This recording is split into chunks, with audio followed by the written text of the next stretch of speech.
Jésus, mon autobiographie, introduction. Je suis revenu pour me connecter avec le monde. Je suis venu vous parler en tant que groupe, en tant qu'espèce et en tant que conscience de groupe qui existe sur ce plan en ce moment. Les récits contenus dans ce livre ne sont pas destinés à divertir. Ils ont pour but de clarifier et de guérir les perceptions divisées et biaisées que vous êtes nombreux à porter en vous. Mon nom est Jésus, cet être que vous connaissez sous le nom de Jésus, et il s'agit là d'une excellente opportunité pour moi. Je suis à l'œuvre dans de nombreux endroits, à de nombreuses époques et dans de nombreuses dimensions. Ce n'est en l'occurrence pas le seul endroit où se manifeste ma personnalité, comme vous l'appelez, cet interlocuteur avec lequel vous pouvez converser. J'emploie mes connexions mentales et spirituelles tout le temps, dans le monde entier, car nombreux sont les êtres qui invoquent mon nom. Nombreux sont ceux qui comprennent mal ce que je défendais et ce que je représente. Et c'est la raison d'être de ce livre, pour clarifier le message et éduquer ces êtres. Jésus n'était pas mon nom de mon vivant, mais je vais l'utiliser car il suscite beaucoup de joie et de peur et provoque beaucoup de confusion et de colère lorsqu'il est prononcé. Il n'y a aucune raison pour qu'un mot ou un nom suscite tant de peur et de joie, de haine et de réprobation. Cela vous donne un aperçu de l'usage abusif qui en a été fait, car si un nom est en phase avec l'amour, la paix et la joie, il n'engendrera que ces sentiments-là. Mon nom a été souillé et invoqué pour commettre des crimes. Il a été utilisé pour asservir, pour répandre des mensonges et pour induire en erreur des millions de personnes au sujet de leur véritable héritage, à savoir une existence divine, créative et joyeuse.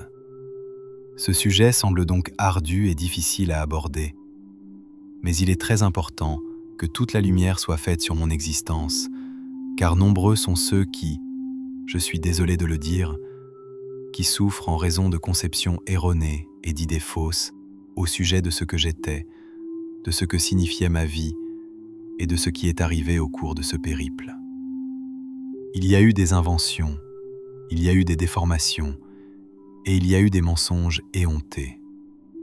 Il y a, bien sûr, quelques vérités parsemées çà et là, et par conséquent, je suis ici pour canaliser à travers celle que nous appelons Tina, celle que nous appelons la bien-aimée. Elle est un réceptacle dont le corps physique nous permet de transmettre des informations d'une grande importance pour votre santé spirituelle, mentale, émotionnelle et physique. Par bonté de cœur, et sur la base des accords qu'elle a passés avec nous tous ici, elle met à disposition son corps pour qu'il serve de microphone, d'amplificateur, de mégaphone.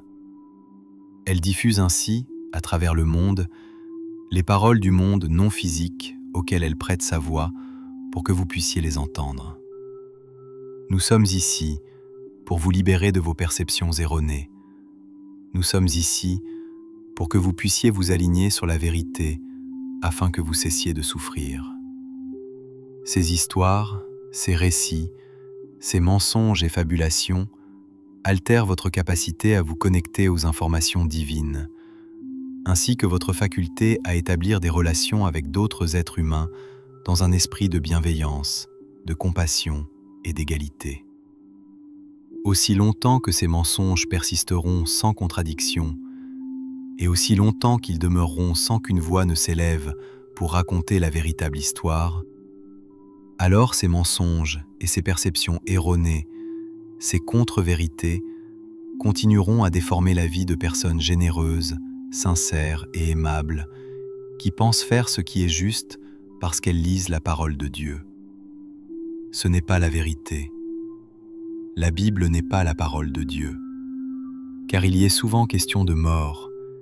Il y a dans ce livre beaucoup de meurtres, de préjugés, d'étroitesse d'esprit et de distorsions culturelles qui ne s'appliquent pas au monde de Dieu.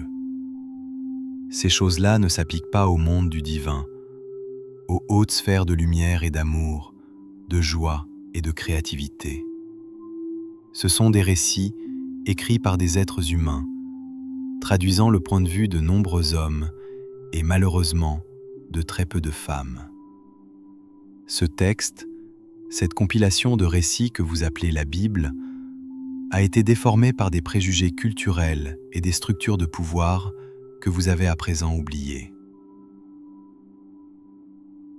Je suis donc venu, en ce temps, en ce lieu, et par l'entremise de cet être, pour dire ma vérité, pour raconter l'histoire de ma vie, la véritable histoire de ma vie. Cela étant, au sein des cercles religieux traditionnels, certains diront de cette femme qu'elle profère des blasphèmes et qu'elle est possédée par le diable, mais ce n'est pas le cas. Cet être est d'une vibration élevée, qu'elle a pu atteindre en pratiquant la prière, la méditation et en se livrant à un travail spirituel, plus intensément que beaucoup d'entre vous qui l'a jugée. Elle a pratiqué l'art du pardon, l'art de la créativité, l'art de l'honnêteté et de l'expression de soi à un haut degré, et à travers cette pratique, ouvert la voie à ses communications. Ne la montrez donc pas du doigt et ne l'attaquez pas, de quelque manière que ce soit, car elle est bien plus pure que ceux qui l'attaquent. Ceux qui l'attaquent, même en pensée, manquent de discernement et ne comprennent pas mes enseignements. Si vous portez un jugement sur cet être, cela signifie que vous avez l'esprit fermé. Vous ne mettez pas en pratique les principes que j'ai enseignés après avoir été transformé sur ce plan physique il y a de très nombreuses années. Vous agissez en fonction de l'énergie issue de l'ego et du monde matériel, et votre suffisance est la preuve de votre manque de conscience, votre manque d'élévation dans le sens vibratoire. Donc, si vous abordez ce livre en portant un jugement, en étant animé d'un sentiment de supériorité ou de rejet, sachez que ce sont des reflets de vous-même plutôt que de nous et du bien-aimé Canal qui a pris en note ces informations. Voici la vérité. Le jugement est le plus grand crime que l'on puisse commettre contre soi-même et contre les autres. Quel que soit le jugement que vous portez, vous vous condamnez vous-même, dans le sens où vous vous déconnectez de la communication spirituelle.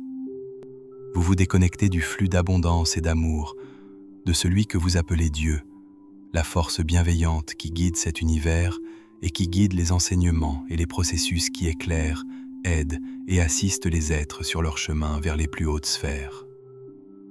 La raison de ma présence ici est de mettre à profit la clarté de ce canal, les libertés qui imprègnent à présent votre culture et les développements techniques qui permettent la diffusion de ces informations à des millions d'êtres sur toute la planète. Il est temps d'avancer et d'apprendre les véritables enseignements de celui que vous appelez Jésus, de celui que vous appelez le Christ, et de comprendre véritablement ce que signifiait ma vie, ce que j'étais venu accomplir, et pourquoi j'ai vécu la vie que j'ai vécue. Je dis la vérité à propos de ma naissance et de ma vie.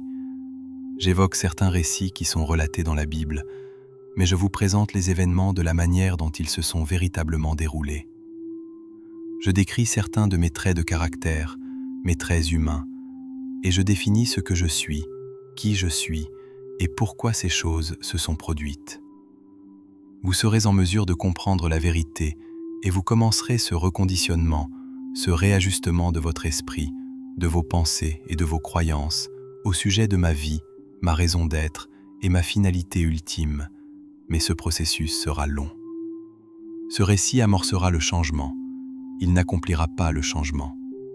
Il vous permettra de tourner plus aisément la clé dans la serrure, mais c'est à vous qu'il appartiendra ensuite d'ouvrir la porte et de la franchir pour pénétrer dans les nouvelles sphères qui s'ouvriront à vous grâce à ces informations. Ce canal et moi-même ne pouvons que vous communiquer le message. Nous ne pouvons que travailler ensemble pour transmettre les informations, mais c'est par vos actions et votre transformation que vous verrez un changement dans votre monde, un changement dans le monde subjectif créé à partir de vos croyances, vos pensées et vos sentiments. Ce livre vous libérera des contraintes que vous impose votre esprit conditionné, car de nombreuses histoires et récits diffusés à mon sujet ne sont pas vrais. De nombreuses sanctions ont été prévues pour discipliner ceux qui ne suivent pas les règles qui m'ont été attribuées, mais que je n'ai jamais établies. De nombreuses lois ont été édictées qui ne sont pas conformes à mes enseignements. De nombreuses institutions, que vous croyez bonnes, ont été établies pour réduire votre esprit, ayant en fait été créées pour diminuer vos capacités créatives. Un grand nombre de ces décisions reposaient sur des informations erronées à mon sujet, sur le sens de ma vie et sa finalité ultime. Ce livre a pour objet de clarifier les choses, de dire la vérité et de partager mes énergies avec vous pour que vous puissiez commencer la transformation de votre esprit et par conséquent, la transformation de votre cœur et de votre monde. Ce sont les enseignements erronés associés à mon nom qui ont causé tant de morts et de souffrances et engendré tant de culpabilité et d'autorécrimination. Je n'ai rien voulu de tel, je n'ai rien enseigné de tel. J'étais venu pour vivre une vie et exprimer l'amour, pour exprimer la créativité et ma propre individualité, et pour encourager chacun de vous à faire de même. Mon nom a été utilisé de manière stérile, mon nom a été utilisé à d'autres fins, et je viens maintenant pour que les ajustements nécessaires puissent être apportés. Je viens à vous avec le soutien bienveillant d'autres êtres non physiques. Ils ont rendu possible cette communication en contribuant à la clarification de ce canal et en éliminant les dernières interférences dans sa capacité à prononcer mes mots et à offrir mes énergies, afin que vous puissiez entrer en interaction avec elles, discuter de ces choses et les approfondir avec moi, en personne. Cela fera partie de notre voyage.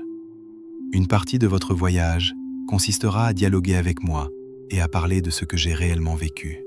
Abordez ce livre sans porter de jugement. Si vous n'y parvenez pas, mettez-le de côté jusqu'à ce que vous ayez discipliné et apaisé votre esprit. Car vous n'en saisirez pas le contenu si votre esprit est enclin à la critique et au jugement, et dominé par des pensées dénuées d'amour. Les mots tomberont dans l'oreille d'un sourd, et votre esprit ne pourra pas les intégrer. Autrement dit, si vous lisez ces pages avec de la réprobation, de la haine et de la suffisance dans votre cœur, nous vous conseillons de reposer ce livre. Vous n'êtes pas prêt à lire ces mots, et vous n'êtes pas prêt à les entendre, car ce n'est que dans un cœur bienveillant et en paix, et dans un esprit serein, que la connaissance peut pénétrer. Elle ne peut pas passer à travers l'armure de l'ego et la focalisation étroite d'un esprit conditionné. Si vous êtes en mesure de poursuivre votre lecture, si vous vous sentez captivé par le contenu, et si votre cœur et votre esprit sont ouverts à ce que j'ai à dire sous cette forme particulière, alors nous nous réjouissons de partager ces nombreuses pages et ces nombreux récits avec vous. Nous sommes heureux de retenir votre attention. Ces pages contiennent de nombreuses informations et de nombreux récits au sujet de mes passages dans le monde physique. Elles contiennent aussi des paragraphes sur la façon dont les choses fonctionnent et pourquoi elles fonctionnent de cette manière. Ces sections sont entourées de marges plus larges et sont séparées par des sous-titres annonçant des enseignements, des rappels et des sujets particuliers sur lesquels Jésus voudrait attirer notre attention. Dans l'ensemble, il s'agit d'un merveilleux mélange de récits, d'informations et d'idées structurelles qui vous aideront à mener une vie plus épanouie et à mieux cerner l'historique de vos structures religieuses, afin que vous puissiez mener la vie qui vous est propre, une vie libre et qui corresponde à vos aspirations, connectée à la source à tous égards, sans avoir besoin d'intermédiaires, de lois ou de règles, qui n'ont rien à voir avec ce que la vérité nous enseigne. Certains estimeront que l'ouvrage qui en résulte est beaucoup trop informel et beaucoup trop non divin dans sa présentation. Que Jésus ne parlait pas de cette manière, qu'il avait un accent ou qu'il parlait une autre langue. Mais ce sont là des pensées étriquées de l'ego. La transmission d'informations par la conscience ne nécessite aucun langage. Elle ne nécessite rien de ce qui est normalement requis dans votre monde tridimensionnel en termes de communication. Elle se fait uniquement par la pensée. La langue, le dialecte et ce genre de choses ne font qu'interférer avec la communication. Lorsque vous êtes dans le monde non physique, la communication est très facile et se fait à travers les processus de pensée et l'esprit qui est ouvert. Cette situation particulière nous offre l'opportunité de parler de manière informelle de qui je suis et de ce que j'ai fait. Elle nous donne l'opportunité de mettre au jour la vérité sur ma vie en tant qu'être humain ordinaire, à travers les descriptions d'événements, de personnes et de lieux que j'ai visités au cours de ma vie. Cette vie n'était pas aussi importante que vous le pensez. Dans votre société, vous en avez fait une chose très importante.